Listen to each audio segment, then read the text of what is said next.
Every Pokemon generation brings along with it an absolute barrage of content, and with all that's put into the various games and spin-off titles that come out every generation, you're bound to end up with some quirky things that leave you scratching your head. A couple weeks ago, I covered 10 obscure secrets and Easter eggs from Pokemon's first generation, and today we are naturally going to be doing the same for Gen 2. So strap on in as we get ready to take a look at some weird, out there, easily overlooked, yet still super cool things about the Gold and Silver era. Whenever you boot up any game, the first thing you see is the title screen, and the same is true for Pokemon Gold and Silver. There is something interesting about these games' title screens though, as they actually feature the same exact image. While Ho-Oh is shown flying high in the sky and Lugia swimming at the bottom of the ocean, other than the Pokemon themselves, the backgrounds are identical, just flipped with the colors slightly altered from one another. This was commonly done in earlier games to save space on the cartridges, but it can still be easily missed if you're not looking close enough. Once you actually get past the title screen and into the games though, you're likely to come across the Moonball, which, while probably being the coolest looking Pokeball in the series, has a pretty lame effect in the Gen 2 games. While it is supposed to allow you to catch Pokemon easier who evolve or have evolved with the use of a Moonstone, due to a glitch in the original Johto games, it changes this effect to focus on Pokemon who use burn heals to evolve, which is as odd as it sounds, as there are literally no Pokemon with this evolution method, meaning that the Moonball, even though it looks insanely cool, is no better than a regular Pokeball in these games. Before we get too ahead of ourselves though, why don't we go back to the days of Gold and Silver's beta. Quite possibly the greatest games ever in terms of the absolute treasure trove of content they left behind,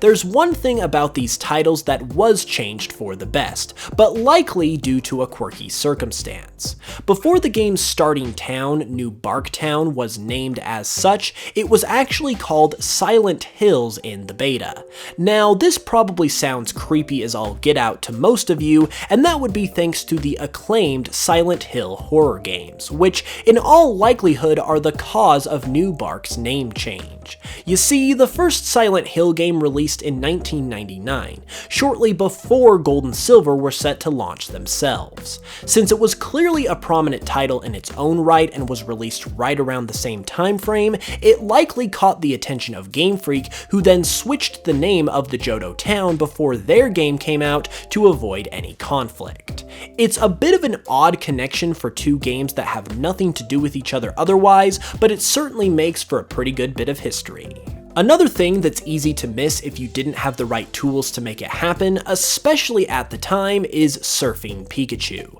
In the Gen 2 games as well as Pokemon Yellow, if you were lucky enough to have a Surfing Pikachu that was given out through limited means back in the day, you would actually be treated to a custom Surfing Pikachu sprite when you surfed with it instead of the generic Lapras sprite. The reason why it would be so easy to miss this is because back in the day, Surfing Pikachu was a pretty rare thing to come across, as it had to be transferred in via other games or events, which in the 90s as a kid with no internet, you were lucky if you even knew those events existed at all. So there's no doubt that this easily went over a lot of people's heads, especially in Gen 2 where there was less of a focus on Pikachu compared to say Pokemon Yellow where this would also occur.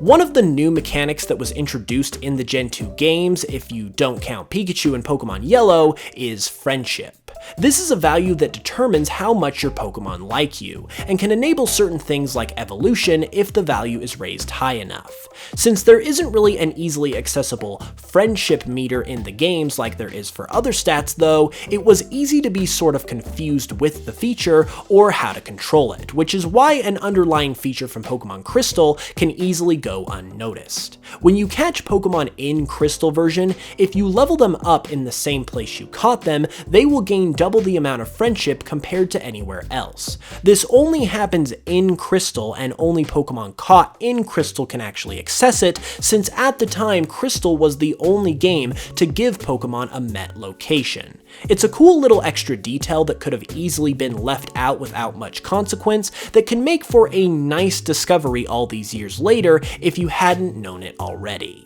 Another feature that's unique to Pokemon Crystal, and this time unique only to the Japanese version of the game, is the Pokemon Mobile System GB. This system was the Pokemon game's very first foray into wireless connectivity, and as you'd expect for something out of the late 90s and early 2000s, the limited tech of the time provided for a pretty unique solution. The Mobile System GB worked by connecting your Game Boy to a cell phone via the mobile Game Boy adapter, which could then connect to the internet to allow for online play. It was also a paid service, which is ironic considering this came well before people started complaining that developers were beginning to charge people for online play. Overall though, it's a really interesting piece of tech that was a really innovative workaround of the limitations of the time as an attempt to bring us something that we largely take for granted today. Something from the Gen 2 era that actually affects the Gen 1 games in a crazy way comes from Pokemon Stadium 2.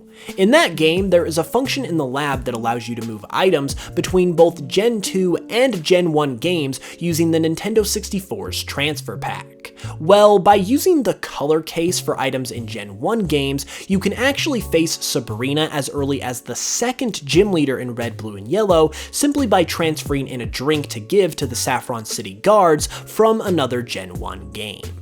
One super odd story out of Gen 2 that doesn't have anything to do with the main series games is the story of Pokemon Picross. Pokemon Picross is a game that was announced in 1999 during the lead up to Gold and Silver's release, except for some unknown reason it never ended up releasing. When it was announced, the game seemed to be well into development, so it's unknown why its release was cancelled, but what makes this story even more confusing is that the game, in a new, modern form, was actually released 16 years later on the 3DS in 2015 and was made by Jupiter Corporation, the exact same developer that had made the original. The list of games that get cancelled and then revived and released almost 20 years later is an extremely short one, and it just so happens that a Pokemon puzzle game of all things gets to be included on that list. As I mentioned in the last video about Gen 1, I'm including remakes as a part of this video, so I've got a couple things from Heart Gold and Soul Silver to share as well.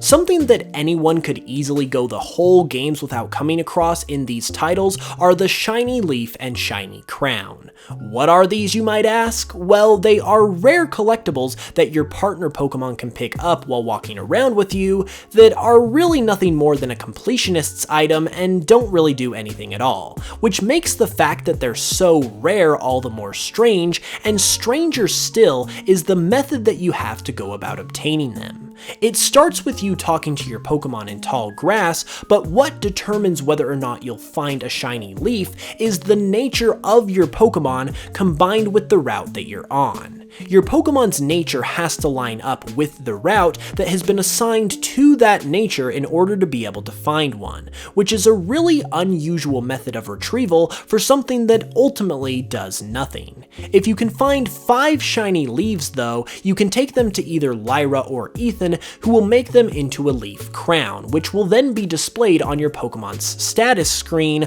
along with giving you a certificate that you can look at. Other than that though, there is real no value to these items, and I mean, don't get me wrong, I think they're a cool little thing to be able to discover in the games, but from their rarity to their method of obtaining them, it certainly makes for a quirky little collectible. Also in Heart Gold and Soul Silver, there's an Easter egg involving the Pokemon Center nurses that you can uncover if you know what you're doing. When you typically talk to the nurses after healing your Pokemon, they will say, "Please, come back again anytime." But if you've leveled up your trainer card to at least the silver level, which can be done by completing a number of different tasks, it will actually change the dialogue of the nurses, and they will now finish off their conversations with you after healing your Pokemon with, "We hope to see you again, which is the iconic line that they first uttered in Red, Blue, and Yellow, with it becoming a staple to their characters ever since. Well, those were some more obscure secrets in Pokemon, this time coming from the days of Generation 2.